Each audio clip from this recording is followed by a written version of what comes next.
So CF Moto has always been a brand known for budget-friendly motorcycles that is fully loaded and being sold at a fraction of the price of its competition. But if you talk to the people from the company, they are hell-bent in making it a premium motorcycle brand. And in all honesty, it seems like they're on their way. The 450s took the motorcycle world by storm, and it's only natural to go bigger. And that's why we're here in Portimao, Portugal, to test out the all-new 2025 CFMOTO 675SR-R. It's gonna be fun. It's time to go. Be on the ride.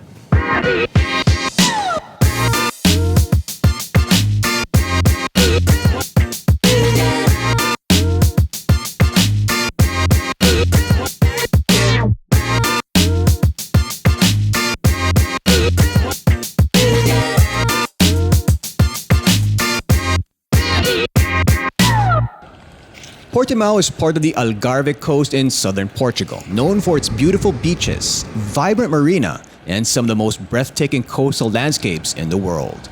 It's also home to one of the most difficult racetracks in MotoGP, World Superbike, and Formula One. The Autodromo International Algarve, our test site for the new CF Moto Triple. So every time CF Moto creates a new engine, which this triple is brand new, they always start with a sport bike because they believe if they get that right, everything else will follow. The bike is powered by a 675cc liquid-cooled inline 3-cylinder engine that pumps out 88.5 horsepower, and it also has 68 Nm of torque at 8,250 RPM. Up front, you get a KYB 41mm fully adjustable fork. You can adjust it right here, very easy to use. For the rear, you get a monoshock with preload and rebound adjustability. The front brakes, you get J1 300mm dual discs with 4-piston calipers. And for the rear brakes, you get J1s as well, 240mm discs. Of course, you have ABS and TC, and of course, you can adjust that as well depending on how strong you want it when you're out on the racetrack or on the road. I suggest on the track, you could probably turn it off. On the road, keep it on. You get 17-inch wheels front and rear. Up front, it's 120/70, and for the rear, 180/55. The CST tires worked really well, and I was pleasantly surprised with them.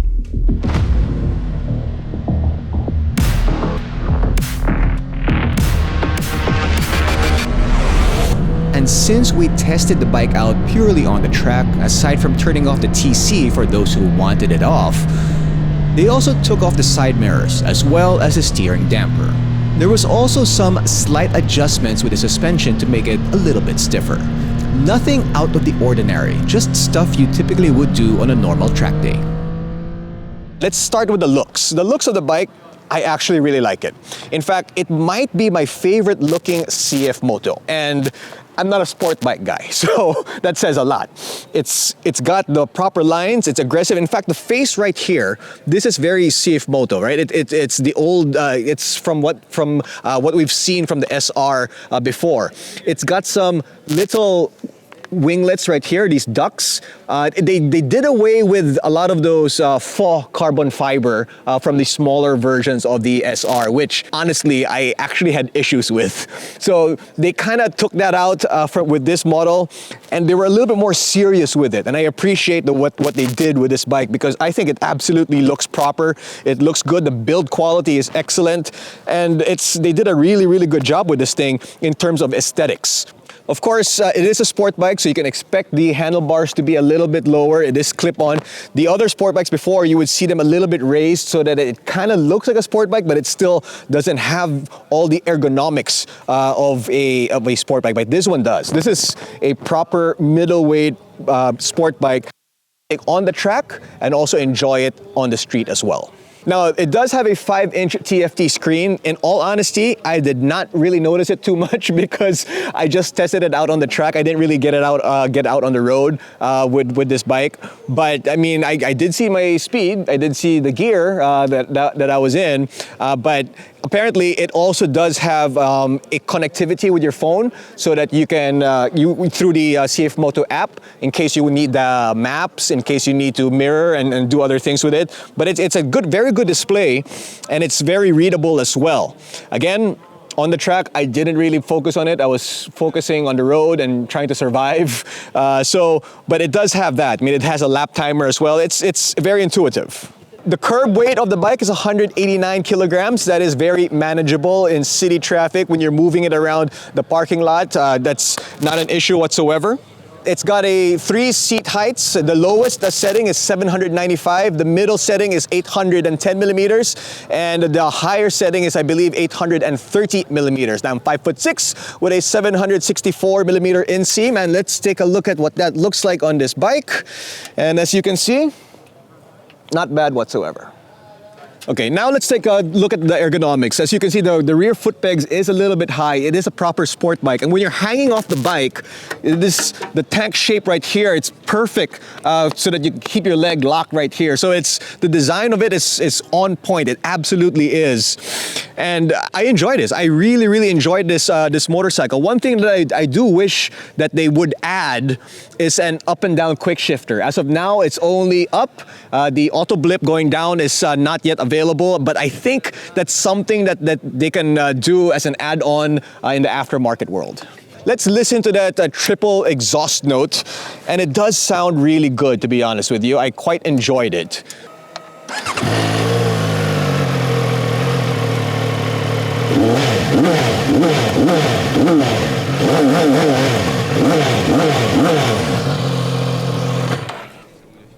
Yeah, it does sound pretty good.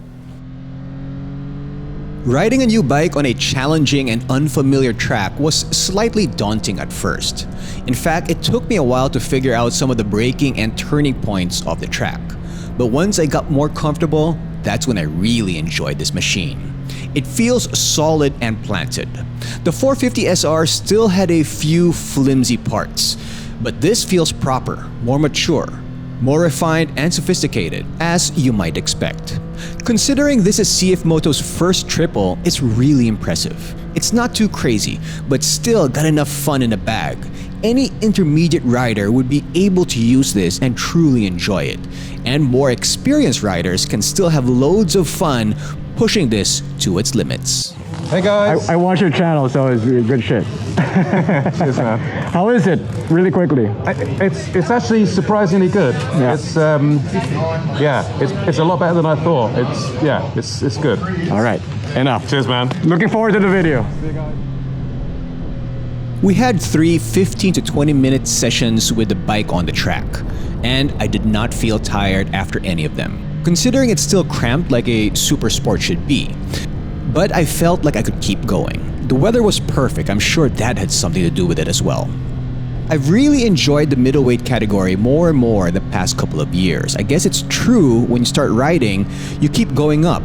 And when you get to the leader bikes and stay there for a few years, you kind of start looking for middleweights. Let's be honest. Unless you really race bikes, you don't need 200 horsepower to have fun.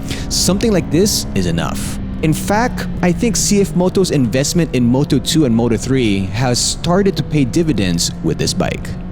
As far as the competition, I was thinking of the other middleweight sport bikes, most of which are twins.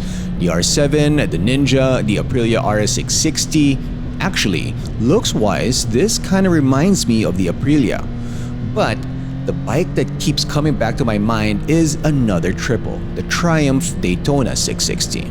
Now, that might be this bike's main competition. Now, the Triumph has the edge for daily use on road, mainly due to its more relaxed ergonomics. This felt better on the track. But the huge advantage of this is that it is more affordable. It's priced lower than any of the middleweight sport bikes. Because think about it, if you buy these bikes to use on some track days, which you should, the likelihood of you needing parts is going to be higher, which means you might want to think about finding something that won't break the bank. Having said that, it brings me back to CF Moto wanting to be a premium motorsport brand. Well, their big selling point is that they produce very good bikes and sell them at a more affordable price tag than the competition. But let's say you take the price and the brand out of the equation and look purely at the machine. In a vacuum, I believe this bike is definitely a step towards the right direction of their goal of being in the premium category. Now, what's interesting is that they have something bigger in the works. But let's not get ahead of ourselves and save that for later this year. All right, so in conclusion, the 2025 CF Moto 675SR-R starts at a price tag of 485,900 Philippine pesos. It's a great bike for the track. It's a great bike for the road. You know what? It's a great bike, period. And it is an awesome deal. For more information about this bike and other MCs out there, log on to www.motodeal.com.ph. I'm Jinno Rufino from Portimao, Portugal. This has been Beyond the Ride.